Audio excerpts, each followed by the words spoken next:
But how come we don't have more information on the assassination attempts on President Trump? There's two reasons, two open, ongoing prosecutions. So 2 of the investigations are obviously closed because the individuals are dead. But there's 2 live prosecutions. And so we can't get ahead of the federal court case. A lot of that information will come out in the federal court cases, but we have personally invested our time in making sure that we have looked at any possible international connections to terrorism and adversaries alike. And we've both been down to Quantico, we've both done the laboratory testing, we've both seen the explosives analysis, we've both seen the firearm and physically held it. We are all in on these investigations. Are we going to be surprised at what you learned? You know what, Maria? You can already tell that they're going to say no. With their body language and the way they just said that, how disappointing. Just to start. Kash is not kidding. We've been personally briefed extensively on every single detail, nugget, tendril of this case. One is actively in court right now, so out of respect for the case, it's probably more appropriate that I stay quiet on that. However, I'm not going to tell people what they want to hear. I'm going to tell you the truth, and whether you like it or not is up to you. If there was a big explosive there, right? Given my history as a Secret Service agent and my personal friendship as a director does with the president, give me one logical, sensible reason we would not have. If you can think of one, there isn't. I can think of one. The deep state is blackmailing you. That's the only reason that these guys would make so much noise before getting into these positions and then say the same shit as their predecessor. Nothing to see here. Oh, no, this guy, Thomas Crook guy, yeah, no, he was radicalized, but he doesn't have any social media. None. Anywhere. Oh, and then his apparent address was cleaned as if the fucking Men in Black went through there. Like, there's no there. What are you talking about? There was crazy... Like, there's no way that there wasn't something afoot here.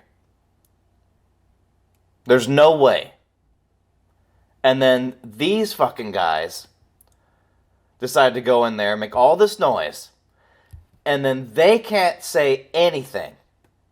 What does that say? That tells me deep state. That is fucking disappointing.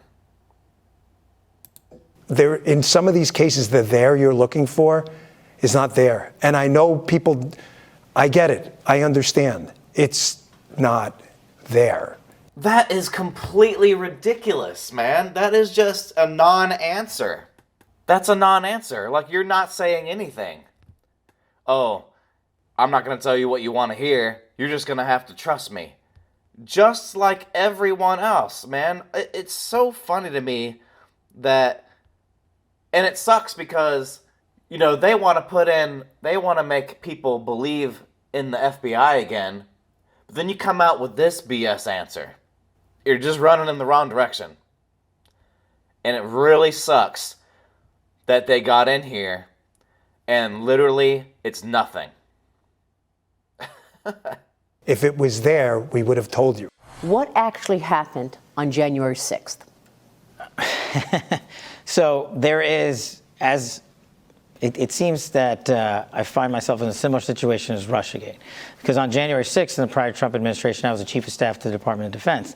And I spent 4 years in a minor fortune litigating the truth because people politicized what actually happened on January 6th. And we now know unequivocally that President Trump lawfully authorized the deployment of National Guard, and me as the head of the Office of Secretary of Defense with the Secretary of Defense took that action. When it finally came in, because it had to have the governor and mayor of D.C.'s approval on it. That's the way the law works. And once it finally came in on January 6th, remember, we offered to them days beforehand, and they rejected it. And we've put out the letters, and your show has done great coverage showing how it was rejected. We mobilized the fastest cold start in Washington, D.C. since World War II, and the largest occupation of D.C. by the National Guard since the American Revolution.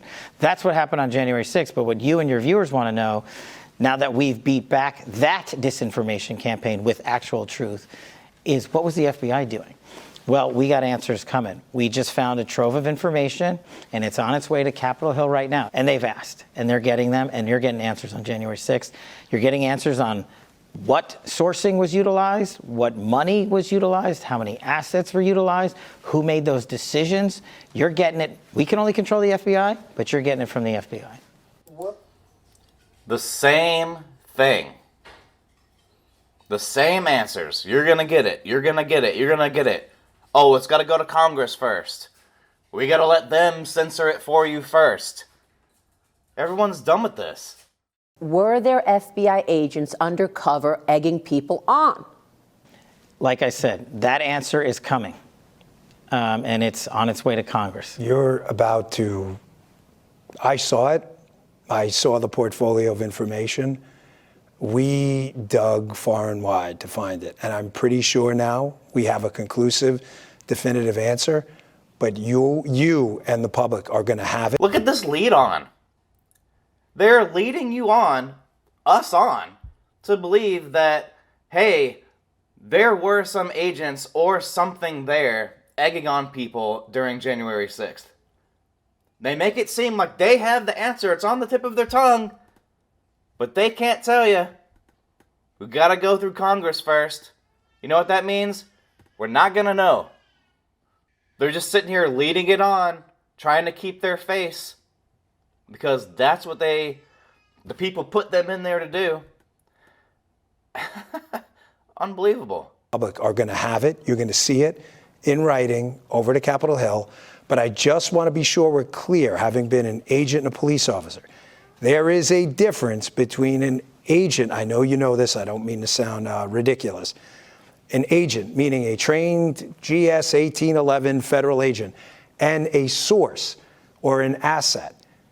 There's a difference. So when you see the material, which I promise you is coming, again, I'm not asking you to trust us. I know it's coming because I saw it yesterday. When you see it, I just want you to understand that it's not an apology for anything. Thank you. But there's a difference between agents and assets. Yeah. And I just hope when people put that information. So they're pretty much going to say that the FBI had assets there. I mean, I just can't believe any of this stuff from any of these people. It's really unfortunate there that they're sitting here leading you on. Hey, we're going to get you some answers. Hey, the FBI wasn't there. It was some assets. No, you won't know what the assets are. Yes, we're going to redact it from you.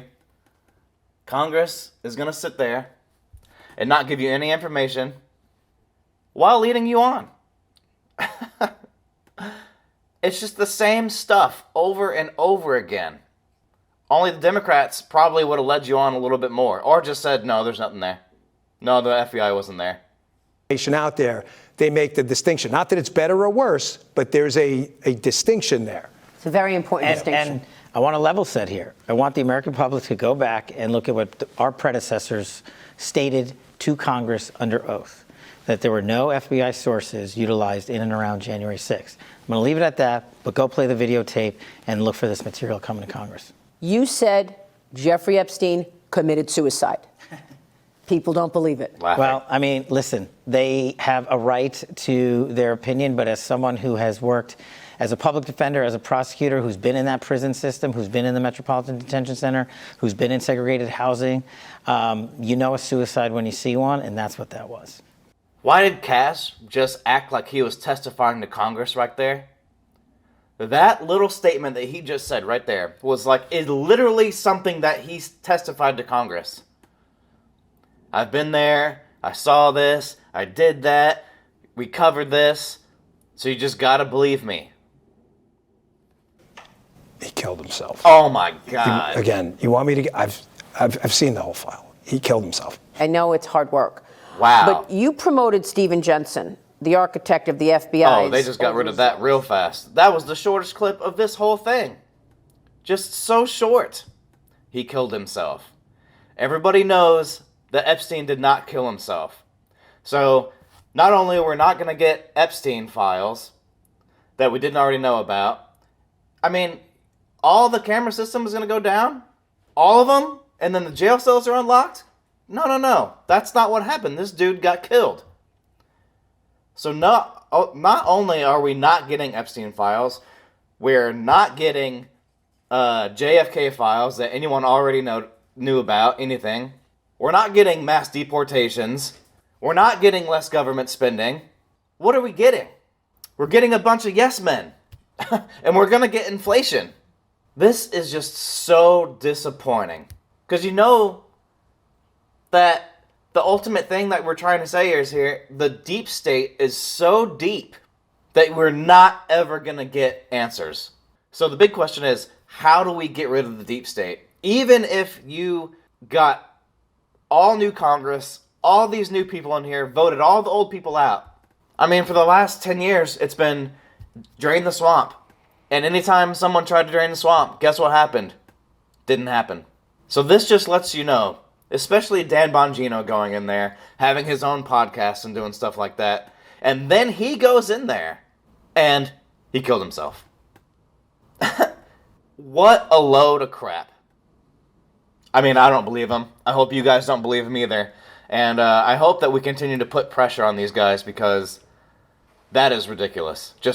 It is unbelievable that we're sitting here and just listening to them say, trust us, that's it.